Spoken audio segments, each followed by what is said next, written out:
ตอนนี้ก็ส่ง2 คันส่งลูก2 คน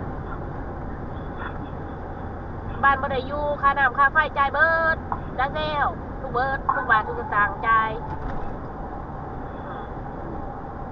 คนอยู่แต่ตึมๆบ่จะออกจากบ้านก็ได้แต่จมแต่ก็ออกเอาเองกระจายเองดีเนี่ยจมเองจ่ายเองดีเนาะ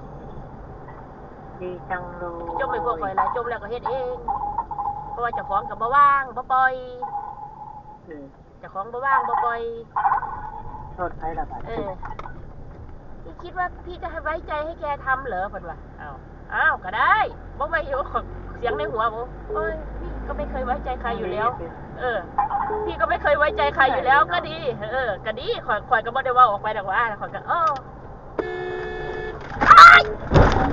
ไอ้พิษ